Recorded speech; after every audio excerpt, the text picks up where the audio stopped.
orden. Wilders hovedbudskab er at stoppe indvandringen af muslimer til Europa. I really believe that it's 5 minutes to 12 when it comes to the danger of the Islamization of our continent, of Europe, indeed of the West. Now, welcome, Geert Wilders. As we just heard 1 year ago, you said in an interview with a colleague of mine, it's 5 minutes to 12 when it comes to the Islamization of the continent. Tell me first shortly, what's the time now? It's still a few minutes to 12, maybe 4 minutes to 12, because the Islamization is continuing. Only in my country we had 140,000 immigrants last year. But there's also good news. Parties like my party are getting stronger. My party became second largest party of the Netherlands in the European elections last year. So there is also a lot amount of people, normal people, that fear the Islamization and really want the government to act. So a lot of people trying to stop the clock going? Well, more people, not a majority yet, but more people than ever are supporting parties like mine that want to fight for freedom and stop the Islamization of our societies. You've compared Islamization with a tsunami. Why is that? Well, because the amount of the influx of both the mass immigration from Islamic countries and also the demographical changes are enormously.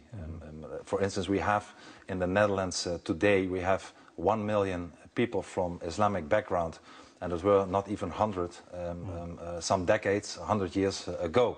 So it's really went very fast, very quick, and nobody really thought, unlike the last few years, what the changes meant. And the public is dissatisfied with it. But how many of this million people represents to you a problem? I have nothing against the people. I have nothing against Muslims. Let me make it very clear. I even acknowledge the fact that the majority of the Muslims in Denmark and Holland and Europe are law-abiding people. But still, I propose a ban of the immigration from Muslim countries, because I know that the more Islam, the more the Islamic ideology, which doesn't want to assimilate or integrate, but wants to submit and to dominate a society, the more they come, the stronger it becomes, the less freedom we will get, and the less pleasant our countries will become. If we take an overview over the whole of Europe, 25 million Muslims are living around Europe. How many are we talking about being a problem here? Yes. Well, in the whole of Europe, if you look besides the European Union, the numbers are higher. It's 50 million Muslims today. And it will be doubled in a few decades' time. In the year 2025, 1 out of 3 children born in Europe will be born out of Muslim parents.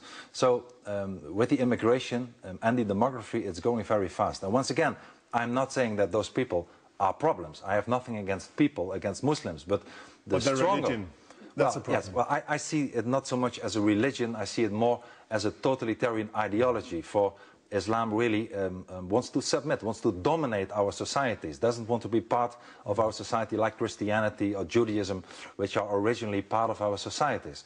So if this becomes stronger, you know that Islam, you know that the Quran, you know that Sharia law, which is part of the Islam, has nothing to do with freedom, has nothing to do with the rule of law. Sharia means that women, that homosexuals, that everybody who is not a Muslim will pay a very high price. But still, Mr. Wilders, I'm asking, who's the problem here? Well, not only the people. Like I said, we have nothing against the people, we have something against the ideology. The problem but some people represent this ideology. Of course, people tend to believe in it. And the biggest problem we face today is not only the immigration from Muslim countries and the demography, but also our weak leaders, the leaders of our countries, like the Netherlands and other countries. But again, what's the number of people we're talking about here? Well, an enormous amount of people. Like I said, 50 million people are living in Europe today, and I assure you that even though the majority of the people in our societies today are non-violent, are not terroristic, are not criminals, that the sooner the numbers are increasing, if a society will stay at 20, 30, 40% out of Muslims, an entire society will change. It will cost us our freedom. You already see it today, even here in Denmark. I believe that in the city of Copenhagen a few years ago I saw a report that 80% of the crimes were committed by immigrants, most of them Muslim. It's the same in the Netherlands. So you see, unfortunately, a change for the worse when it comes to crime, when it comes to intolerance, when it comes to the beating of gays in, for instance, the city of Amsterdam. When it comes to the governments that are giving in and that are stopping the freedom of speech in our societies. Sorry to interrupt you, yes. but how many are we talking about here? How many represent this problem? Well, a lot. There was many surveys. What's a lot from your point of view? Millions, tens of millions. There was a survey. What about this tens now, of millions? Please, you asked me a question. I want to finish my answer. In the Netherlands, there was a survey that 1 out of 3 Muslim youth wanted to install Sharia. In the United Kingdom, we had a survey that 30–40% of the Muslim students there said that they want to get rid of democracy, also want to install the caliphate, want to install the Sharia. You see the same numbers in Sweden and even in your own country, Denmark. You see that it's still a minority, but a huge amount of Muslims really want a different society than the democratical society that we have today. And as long as they become, are not a minority, but as soon as they start becoming stronger, they will, I'm sure, change their tune, and it will be too late to fight back. And if you were the one to decide, then what should happen to all these people, to these millions of Muslims? Well, the people are already in our societies and don't want to go back to their countries on a voluntary basis. I have a very clear message. If you abide by our laws, if you abide by our values, by our rule of law, by our constitution, you are very welcome to stay. And you are equal as anybody else, and we will even help you. How many do you expect could abide this? Yes, but let me please finish my question. So if you abide by all the laws and values, you are welcome to stay.